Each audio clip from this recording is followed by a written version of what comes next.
You. Assalamu alaikum. My name is Muhammad Awais. I'm an assistant professor in pediatric department, Akhtar Said Hospital and Akhtar Said Medical College. So, as you know, that we are delivering lectures online due to the spread of that pandemic of coronavirus, and this mask I have put on for the same reason, but because I'm just telling because it is not necessary for general physical examination usually. Uh, okay, so here is the patient, and we'll do the general physical examination, and we have taken the consent from the nani ki dadi nani from we have taken the consent from the nani, so which is the only attendant available over here. So we'll start with the general physical examination. As you already aware that general physical examination is the one of the basic examination we perform, and there are some other examination like GIT, respiratory, cardiovascular, CNS, musculoskeletal, and we will perform them one by one. But today we will limit ourselves to the general physical examination. For general physical examination, actually, we should start from rapport development. Rapport development, what is rapport development? That I should introduce myself to the attendant, to the boy, and they should also, get familiar with myself. I should get familiar with themselves. मेरा नाम doctor Awais है, ठीक है, ते मैं बच्चों का teacher भी हाँ, ते डॉक्टर भी हाँ बच्चों का, ठीक है, ते मैं मुआयना करांगा, ठीक है बेटा, कोई प्रॉब्लम नहीं होगी, ठीक है, सिर्फ हम फिल्म बना। आपने, आपका नाम क्या है? हुसनैन। कौन सी क्लास में पढ़ते हो? 2 में। और आपकी उम्र कितनी है? 9 ईयर्स। शाबाश। इसको हम सीधा कर लें। यहाँ किस मसले से आए थे? क्यों ऐसे? कितने दिन आता? महीना डेढ़ हो गया बुखार खां। Anyway, we will do the general physical, and if we have to do the relevant, we will only go for the respiratory. But I will better limit myself to the general physical examination. I've already sanitized my hand, so, and you have to pull up your cuffs as well of the sleeves of the shirts, and as we already made our rapport, so I will stand on the foot end and will do the inspection for say 10 seconds. What I will see on inspection, the general condition of the child. Is he looking well? Is he looking sick or ill looking? Is he comfortable, or is he in any distress? Also, like physique according to the age of the child. Ideally, we should take the weight and height, and then should plot on the percentile charts. And then I will move on towards the right side of the body, and I will inspect here for 10 seconds as well, and we look the child thoroughly. The same things which I have looked on the foot end, I will look on the right side of the body, and ideally should be level of patient both at foot end and at the right side of the child.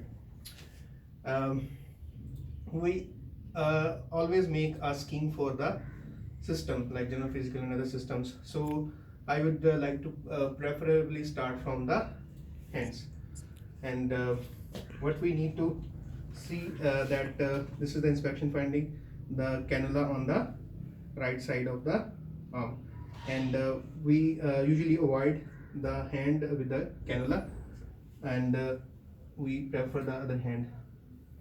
So what we have to see, we should compare the pallor of the child, and on the palmar surfaces and in the palmar creases we should see any thenar, hypothenar wasting. Hypothenar is a bit lost, and we should also see any hyperpigmentation of the palmar creases like in Addison disease. Along with, there would be palmar erythema in like illnesses like chronic liver disease, and sometimes you may get oscular nodes on the pulps of the fingers, and it may be due to the infective endocarditis. These findings are not present in the particular child we are examining. I'm just telling you the signs and their relevant importance. And you should check the sweating as well. The child is sweating in a normal weather, that may be due to some anxiety as well sometime. Then we come on the dorsum of the hand, and we will look at the any nodes, like in adults in osteoarthritis, but in peds it's not that common. The Burdens nodes and terminal phalanges and Bucher nodes on the back phalange, like back interphalangeal joints. You can remember it, B is for Butchers and B for backward. So terminal joint would have Burdens, and the backward joint would have Butcher's nodes, interphalangeal joint. And you may come across some buttonhole deformities or some Z deformity, but not very much common in the pediatric age group. Now coming to the nails, what we can see in the nails, that as if the hygiene is good, or is there any peripheral cyanosis, bluish discoloration of nails, any evidence of pallor, or the nails would look pale, or any evidence of any splinter hemorrhage. Splinter hemorrhages are just the streaky lines you can see underneath the surface of the nails. And this can be in the workers as well, and this can be present in the infective endocarditis as well. For clubbing, you will ask the child to bring these two fingers close like this, and we'll look. Yes, there is a gap, so it is normal. If this gap has been obliterated, we would say the clubbing is present or Shamroth sign is present. There are different causes of clubbing. Some are respiratory, like bronchiectasis, cystic fibrosis. Some are cardiac, like cyanotic heart disease and infective endocarditis. Some are gastrointestinal, like celiac disease, chronic liver disease, and inflammatory bowel disease, like Crohn's ulcerative colitis. Then that can be altogether normal, like familial in some families run without any reason. And along with, we will see leukonychia, white nail, white patches on the nail, can be present, hypoalbuminemia, and you can look for the leukonychia. It's a spoon-shaped nail, and that might be present due to the long-standing iron deficiency anemia. Now, if we go systematically, the next part we need to check is the pulse. So the arm should be in the mid-prone position. Ideally, I should not be looking the pulse on the cannula hand, but just to tell you the method, I will be doing this. And with the 3-finger method in the mid-prone position, and you will check the pulse rate and rhythm. In general physical examination, you can do pulse rate and the rhythm, and you can also sometimes do the corrector, but it is more important in cardiovascular system. And you can compare the other pulse as well. The other pulse could be compared with the thumb, so both radial pulses. Similarly, you can compare brachial pulses as well, and similarly you can check for the brachioradial or brachiofemoral or radiofemoral delay.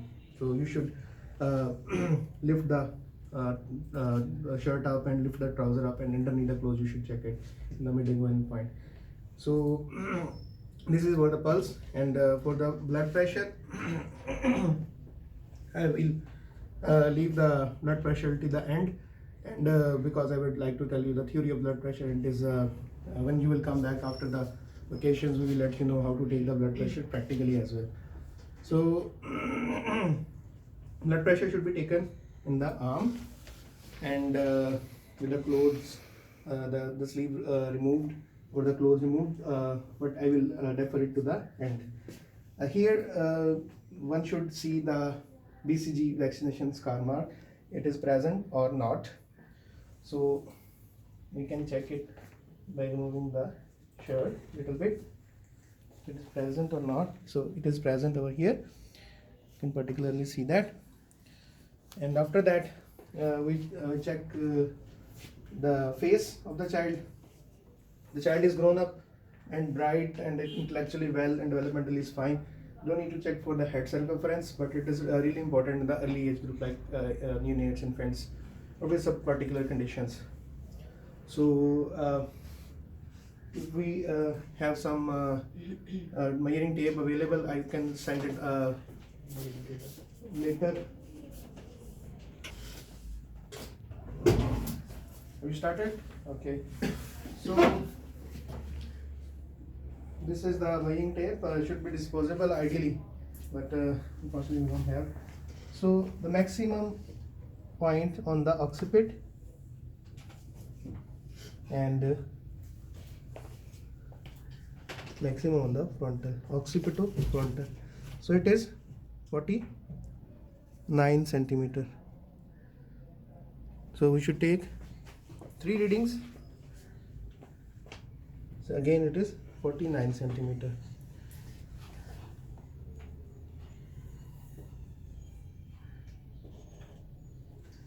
We can move it towards here. Again it is 50 centimeter now, but we'll take the 2 readings which are matching, like 49 centimeter. So thank you very much. The head circumference are different at different age, but you should know the method how to do it. You should take 3 readings and 2 readings matching with each other should be taken as the head circumference of the child. And the face, we see the puffiness is as if there is any puffiness or not. We see the conjunctiva, both conjunctiva for pallor. We should see the sclera, white of eyes for jaundice or sclera icterus. Ideally should be checked in the daylight. So you should ask the examiner that I would like to check the jaundice in the daylight, regardless you find the jaundice or icterus in the eyes or not. So then we should check the lips and the nose for any central cyanosis, and the tongue. Show me, beta, the zban dikhao. So there is no obvious cyanosis. There is no cyanosis on the nose, on the lips, on the tongue, or on the ear lobule. So there is no evidence of it. And we can also check the jaundice on the underneath the tongue. Ban karo, upar lagao zuban. There is no yellow discoloration. And we can also check the orodental hygiene by putting in the torch, but keep in mind to do the spatula examination, the tongue depressor examination with the torch at the end of the examination. Now we should ideally move to the neck and the axilla for the lymph node, but we'll defer it to the end. And next we will check the inguinal. Beta isko upar kar le thoda sa. In the inguinal area is there any lymphadenopathy or not? So there is no evidence of the lymphadenopathy. And then we move to the feet and we check any obvious edema or not. We should check on behind the medial malleolus, and for 5 seconds we need to put the pressure, or on the shin for 5 seconds we need to put the pressure. And similar things like we have checked the nails for clubbing, we should check on the feet as well. And on the sole the same, like Pampamel erythema or any lesion like this, what we have checked on the hands, we should check in the feet as well. So beta also shabash. In the meanwhile, we can put some thermometer to check the temperature, and we should take the respiratory rate at the end as well. So for lymph nodes, cervical lymph nodes, these are the groups. Some people advise to check it at the same time. Some advocate to check one on the one. So we will go for one on one time. So this is submental, and behind this is the submandibular, and then here is the angle of mandibular jugular digastric, and then here it is the preauricular, postauricular, and occipital. This is sternocleidomastoid. So anterior to this is the anterior triangle, and posterior to this is the posterior triangle. And please come on this side.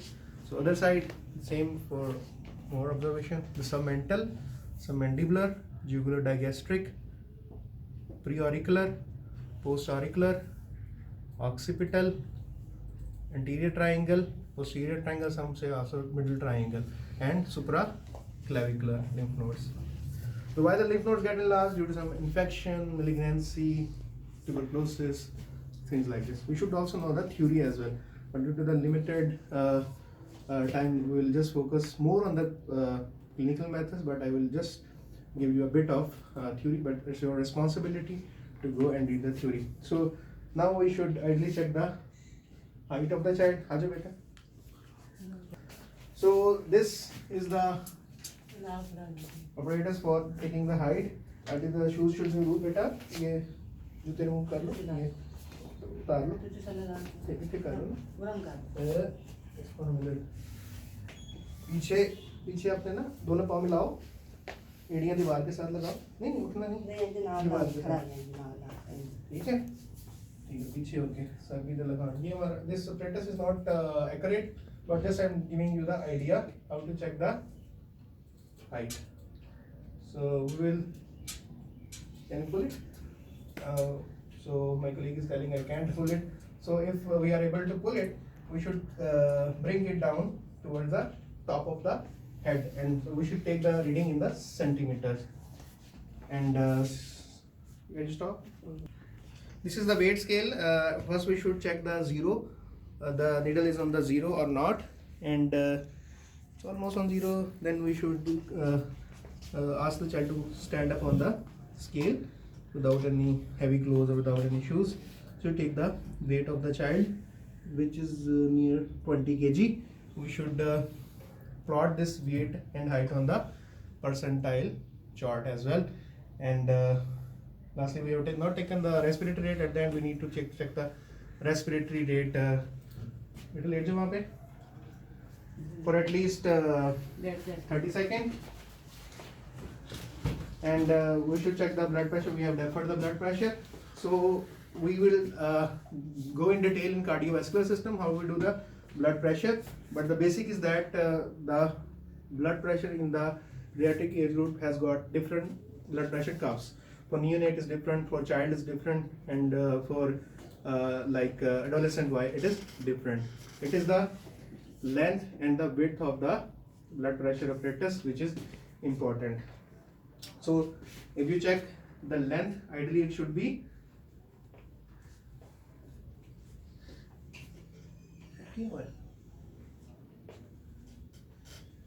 this should be actually removed, but anyway this is a bit tight. So this is the length of the arm. The width of the blood pressure apparatus should be 2/3 of the arm, like it should cover like 60 or 66% of the length of the arm, and the circumference of the blood pressure cuff should be 80% of the, so it should cover the arm circumference wise more than 80%. And then what we do, we keep the arm on the level of the heart, and we do first the palpatory method. We just inflate our cuff, and we feel the pulse on the radial pulse, and we inflate the cuff, and when the pulse stops, we drop the blood pressure by 5 millimeter of mercury in gaps slowly, I mean to say. Then the point where we feel the pulse, it is the point of systolic blood pressure, which is usually 5 millimeter 5-10 millimeter mercury lower than the actual systolic blood pressure which we do on the auscultatory method. So after asserting this, we do the auscultatory. We need a stethoscope, and what we do, same cuff, and we apply the stethoscope on the cubital fossa after, this is so tight, ascertaining the radial brachial pulse, and we'll inflate the cuff up till the or more than the systolic blood pressure, and we auscultate the pulse. If the pulse has gone and we need to drop the blood pressure, need to deflate the blood pressure cuff 5 millimeter mercury episodes, I mean to say slowly, and then the point where you hear the pulse, Korotokov sound, which is the systolic blood pressure, and the point where it stops, you stop getting the sound, it is the diastolic blood pressure. Sometimes you may not get the stoppage of the pulse, but you may hear that the sound is fading. So the fading point is the diastolic blood pressure sometime. So that is all. But as I already said, we will do more practically with all the apparatus in the cardiovascular system examination. At the end of examination, I will tell you that this is the half job done, because half the job is the description of the examination which we have already done. So what we have done, we will need to describe to the examiner one by one by looking at the face of the examiner, not at the patient, and with a good body language we should tell with confidence that this is the finding which we have found in the child, and you should use some very professional sentences in that, which we'll discuss on some later time. Thank you very much. If you need any feedback or any question, you can ask from the Facebook where I'm putting that, we're uploading this video. Thanks very much. Thank you.